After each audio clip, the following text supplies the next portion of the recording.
What's up everyone, GamePlayer 2014 here, playing some Sonic the Hedgehog 2, the first game I've ever played in my life of gaming. This is for the Xbox 360, the original I played it on the Sega with the Sega Nomad. If you don't know what that is, look at the Wii U and take off the touchscreen and rearrange all the buttons into the way of the Sega Genesis. And there you go, there's the Sega Nomad. Now you could plug this thing into your TV through your Sega and play on the TV, or you could play with just a Nomad. It had a battery pack in it. It was the tits back then, whenever I was like 3. My mom threw it out and I was like, alright, well, asshole. I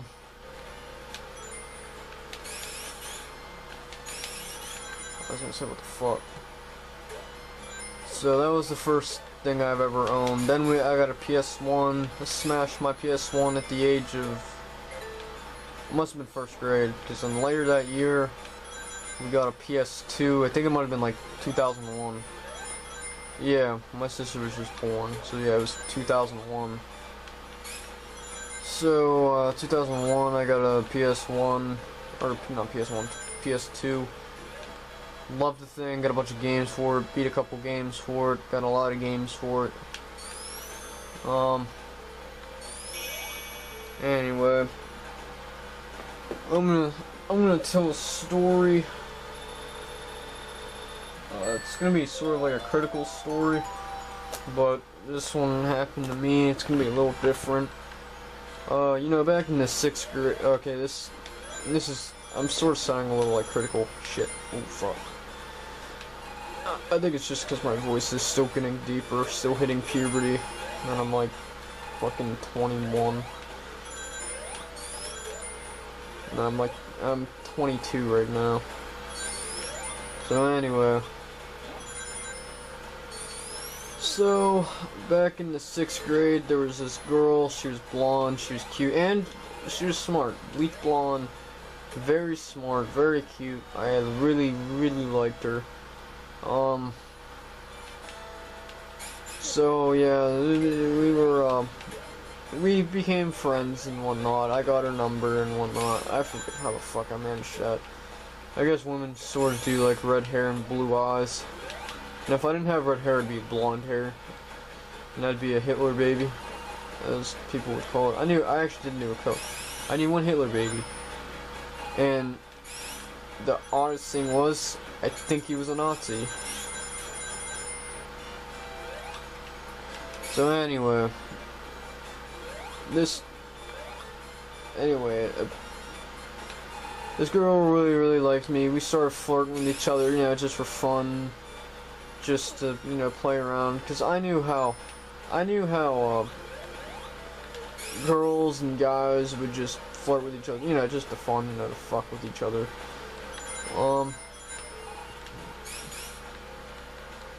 Because if the fucking shit popped right out in front of me, I would be pissed. Oh, I'm going up here. Alright, now our rail's already up there. Alrighty. So 8th grade rolls around, we're still talking to each other, still being friends with each other. Then, oh my god, if I lose these 102 rings, I'm gonna cry. So, then she starts stroking my hair. Well, she did it the one day. I was in orchestra class, you know, sitting on the floor doing some stupid ass project. The fucking teacher did whore ass. So I played the cello back in grade school. So she liked me, I really liked her. I thought she was put up to it. And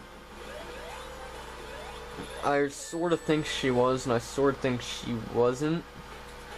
But, you know, it's a half and half scenario for me. So, later in the year, we started hugging each other, you know, looking like we're together. People were spreading. Nobody really said anything because, you know, me not being a popular kid.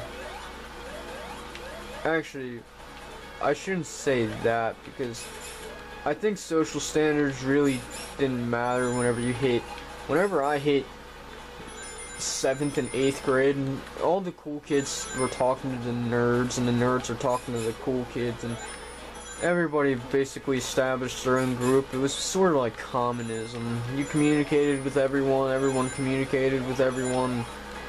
Everyone was equal, everyone got paid the same, no money. So yeah, that's how I view it. Now unfortunately, my sister's in grade school, and they're still got social classes. Like, what the fuck? Anyway. So she started hugging me, I hugged her, then the one day in music class again, because apparently being a cello man, the wizard of cellos and basses and women apparently, we were moving stuff from the theater back to the music room, stands and chairs. I was He-Man carrying at least 4 chairs in one trip. Everybody else was carrying 2. All the other girls were carrying like 2 and 3. I was carrying like 4, 5, and 6. And none of the other dudes were really helping, and they're carrying like 1 chair at a time, so I was the bigger asshole back then. She pulls me aside the one day, or not the one day, the day we were doing that. No way, no way. Pulls me aside, she's like, hey, I wanna do something to you, or hey, hold up a second. She goes and grabs me out of the crowd. I was stepping out, I remember vividly. She was stepping out, or I was stepping out after delivering my load of Hulk chairs. Me hulking the chairs, you know, carrying like 6, 7, 8 at a time. And of course the number goes up. So she pulls me aside and hugs me for like 5 fucking minutes. Now you might not think that this is, oh, you got hugged by a girl, this isn't a big deal, no need to get your dick in her pussy for it. Well, the kicker, she held my head on her boob, like directly on it, but just enough that I can hear her heartbeat, but enough that I can still feel a boob there. Like, now, me being 15, maybe 14, I don't remember. Yeah, I'd have to be 14.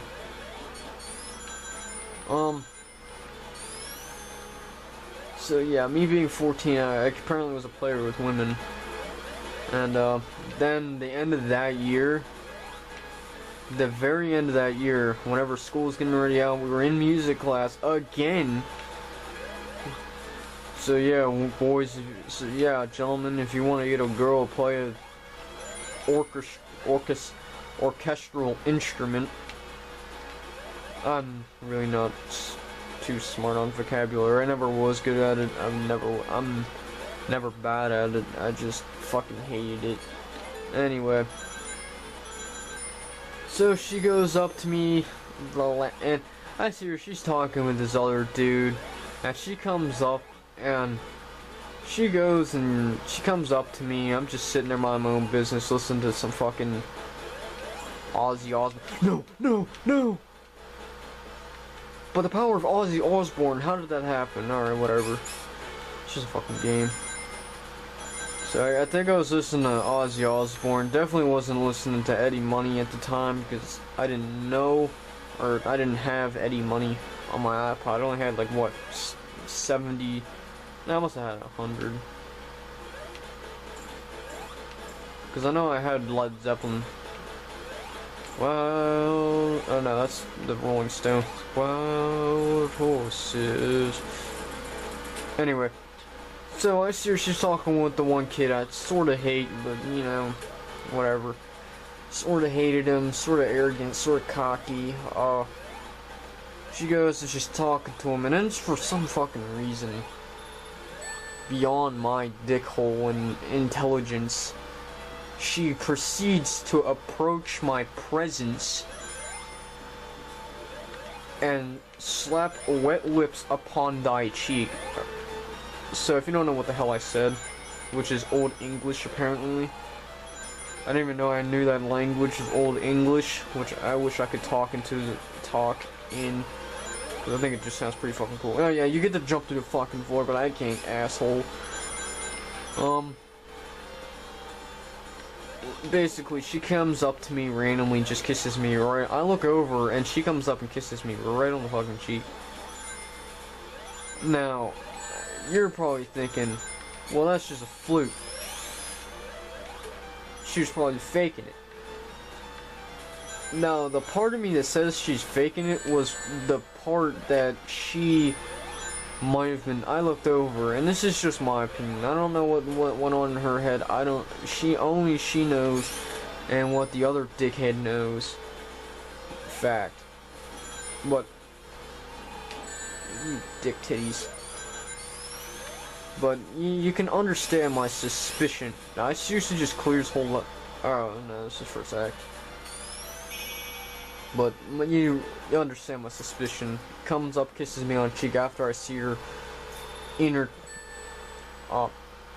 exchanging words between her and the second party.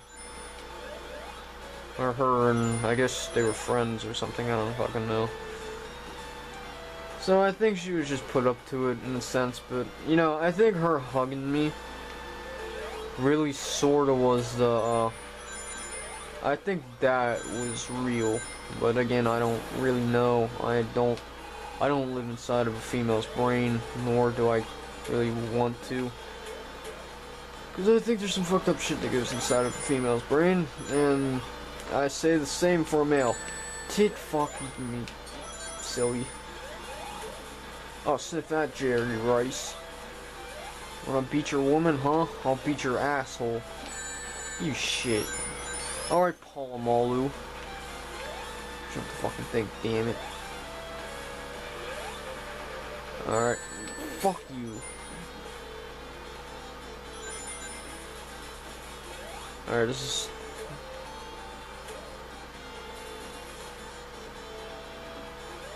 But, again, that other part of me sort of thinks she was sort of put up to it in a sense. What the fuck are those little numbers? They didn't even look like numbers, really. They just look like little round things trying to kill me. So I think the kiss was sort of staged.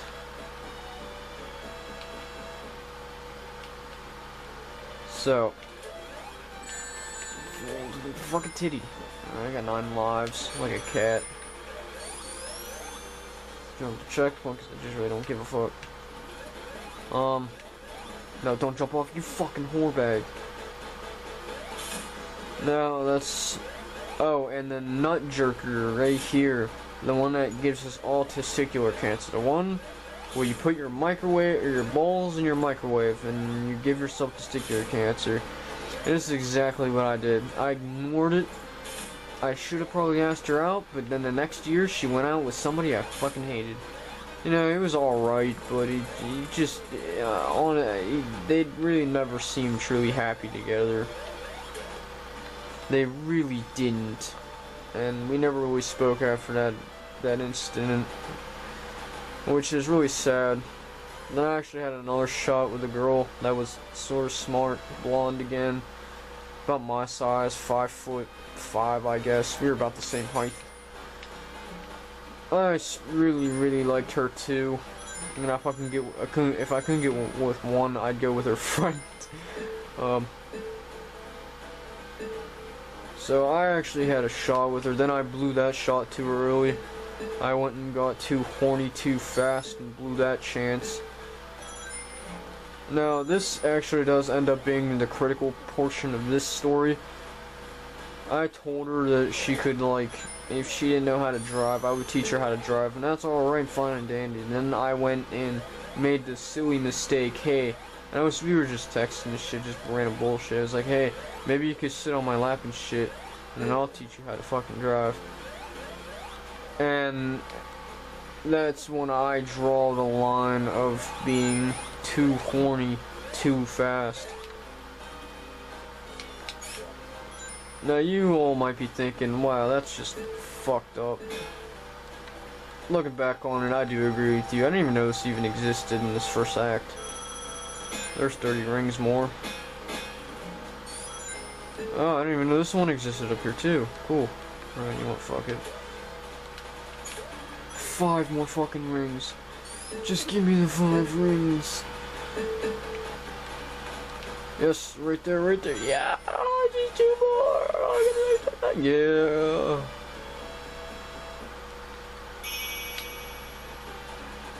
So yeah, that ruined that chances with her. But I had a weird dream with her. But no, I'm not even gonna go into detail with it. It was actually fairly lucid. Now, last year, there was this girl, we went to this community college, and I really liked her. And I think she sorta liked me. But here's the kicker, I was already hitched with, or not hitched, but you know, in love with my current girlfriend, which I think we're taking, well, she said she's taking a break, I don't know what the fuck that means really, so I don't know. Ladies, I'm single, maybe, I don't know. I'm kidding. I really don't want to leave her. If she wants to leave me, I'll just try to get back with her. I'm psychotic, and I think she would do the same thing with me. To be honest, we're both psychotic. We have the same likes and everything. She's basically the female version of me, as far as likes and dislikes goes. But she has more likes and I have more hates. Like, we listen to the same music. We both listen to 80s hair metal, or as I call it, 80s metal. We both listen to that, but she listens to modern. I refuse to listen to modern because I think all modern music can suck an asshole. I'm more about Rush and more recently Billy Squier. I guess Imagine Dragons is okay with Radioactive or whatever. That one song that goes, I will bleed for you. I think that's what he says, but I don't fucking know. I think some of you music enthusiasts out there know what I'm fucking titties talking about. I gotta look up two fucking songs. Put them on my iPod. I used to have long hair back then. I used to keep it at an 80s mullet length because I was in a big Boston sort of era. Neil Young, even in the 60s, because I actually do have a 1964 Buick Skylark I'm gonna fix. I know how to do that shit, don't be surprised. Well, anyway, back to the story of the girl on the bus. Now, mind you, I'm already in a relationship with my girlfriend, right? She walks up on the bus, first time I've ever seen her, and I immediately thought she fucking moved without telling me. My fucking woman moved without telling me. Then I took a second look and I realized that she had, now my woman only has two lip piercings, which are, I don't like lip piercings to be honest, but you know, hers is alright because they're not big, not gaudy, they look like two real small finger rings stapled into her lip. That's what they look like. They're not those big pointy fucking things that you see on emo ass dicks. They really aren't.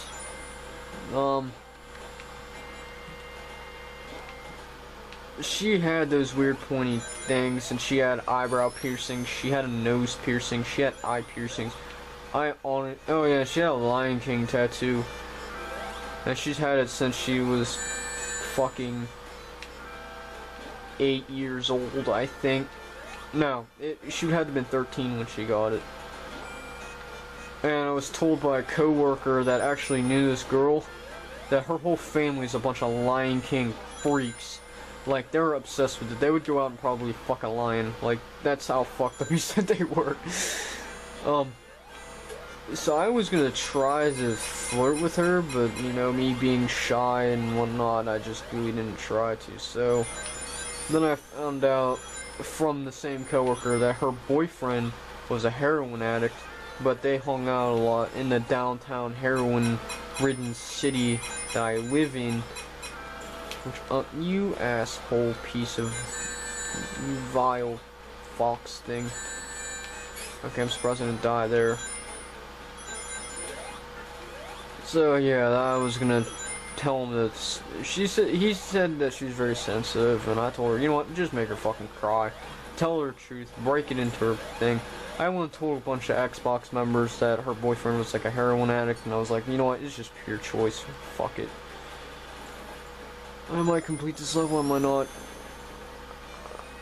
Alright, I completed it. See ya.